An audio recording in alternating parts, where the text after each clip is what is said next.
Right, well, a couple of little jobs I've been doing on the Fronterra. This is 2001, so this is a December 2001 Fronterra.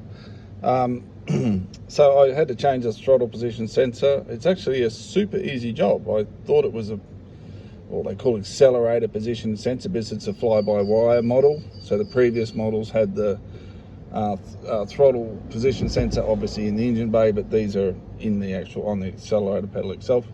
You can tell when it's playing up. It's very simple. You get the reduced power, and also the check engine light comes on. Plus it often chugs and chug. It won't respond properly when you put your foot down. So it's pretty straightforward what's going on. Very easy. You just go into your machine and it'll tell you the fault code. So I'll show you that in a sec. Secondly, to change it, it's super easy. So under there, you'll see there's just two bolts, two very simple bolts, easy to get to. You just need a normal extension on your socket, and that whole pedal assembly just falls off. It just comes away from it. So super easy. And then you just take the throttle position sensor, take the old one off, put the new one on. It's held in by two screws. It's a super easy job. So what you do need to do is, when you fit it, before you put the accelerator pedal and assembly back into its spot, you need to do a cal on it. So very simple. You just go through your menu on your old J car U Beauty. I'll just start the car for a sec. So very easy. Go through your menu. So just keep going, and then you'll see the data stream there. So you just press the enter for data stream, and then you just scroll through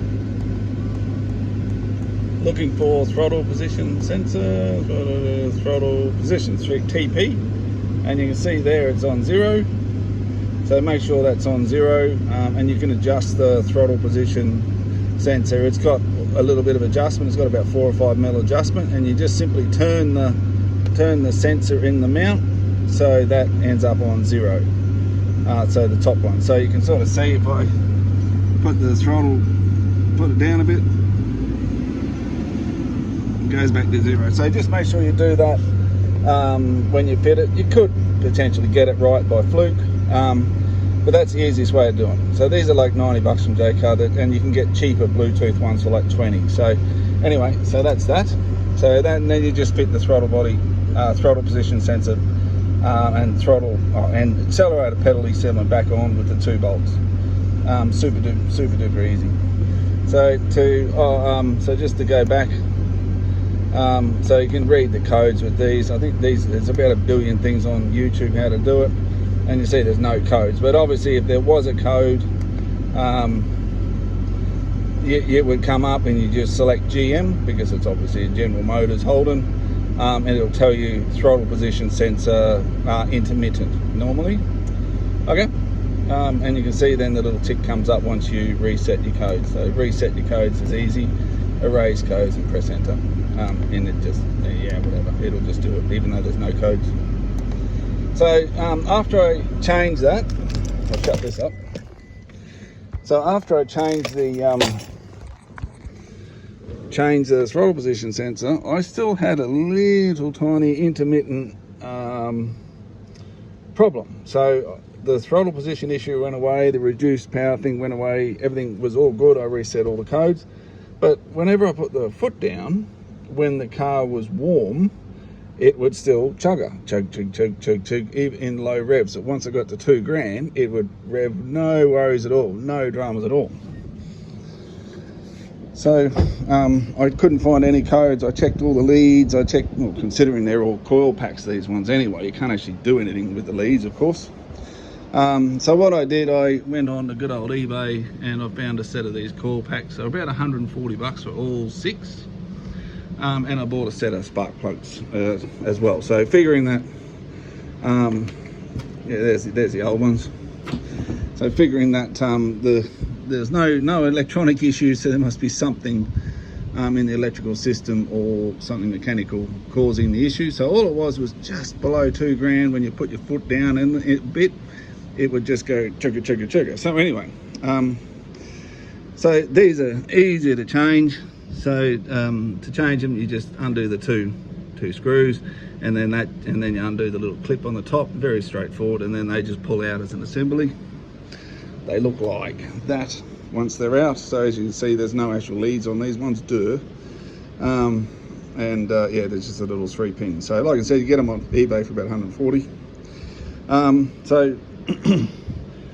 So yeah, so they're easy change. One thing, so the spark plug spanner, because it is a tight fit down there, that's the one I had to use. So I remember when I did some work on the 300ZXs ages ago, I had to get this, which was pretty thin spark plug spanner. So I don't know whether that's a specific one or not, but I know I had to go to the shop specifically to buy that thin version of a spark plug spanner, not the thicker wall one, because they won't fit down the hole.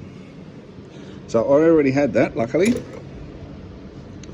So when I went to do number one, so I just went in there and I was turning this, like there was no resistance at all when I was undoing number one. I thought, oh no, have I got something wrong with the thread on the spark plug, or is there something wrong with or is there something falling down or whatever? Anyway, so I put the thing down there and I'm mucking around for about 2 or 3 minutes. What the hell's going on? Why can't I get this to grip over the bolt head of the spark plug?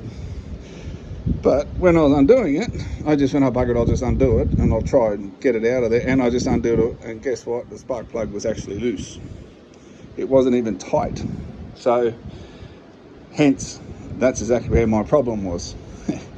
So I had a loose spark plug. So obviously when you're below 2 grand, it chugga, it misses and carries on a bit.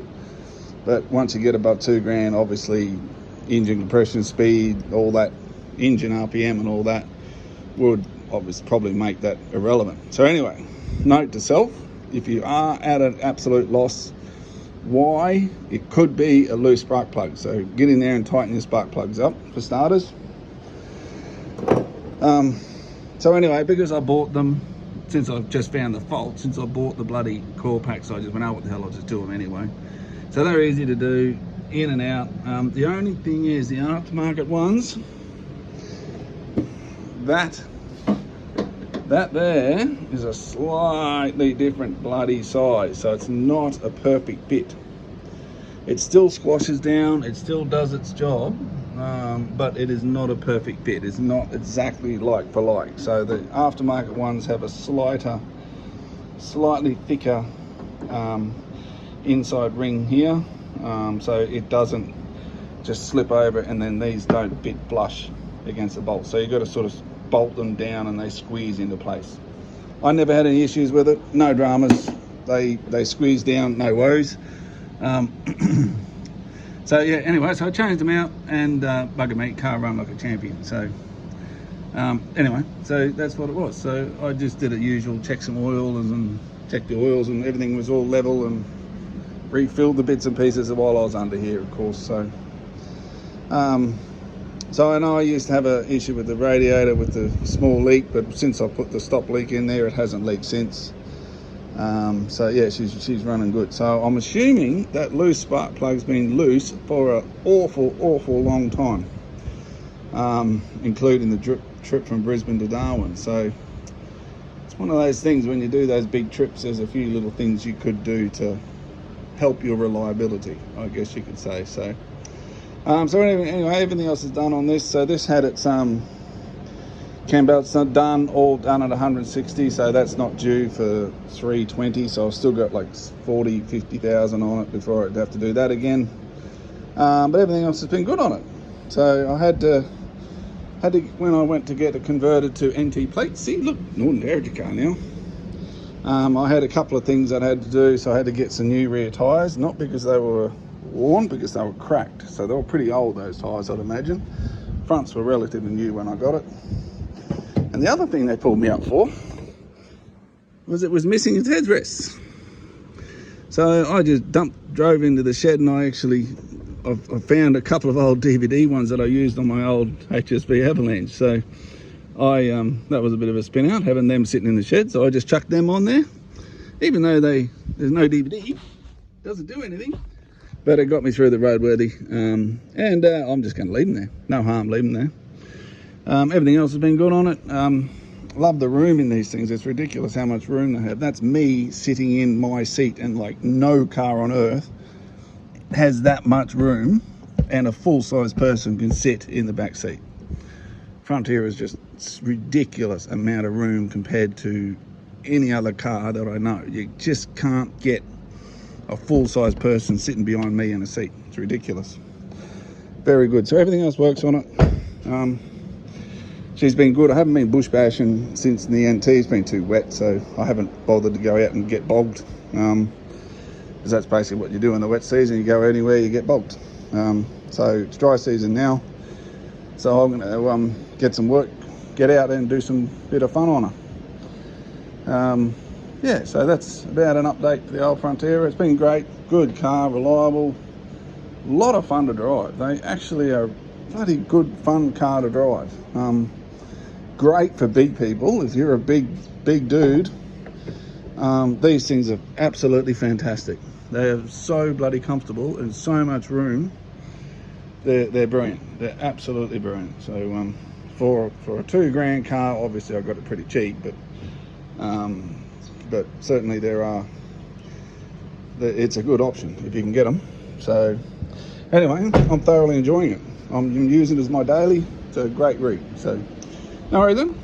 That's where I'm up to with the old Fronterra. So I'm going to try and get some bush bashing done. I'll take some videos of bush bashing, and hopefully this weather takes a little bit of an edge off, and I can get into the old yellow Falcon to get some of those jobs done.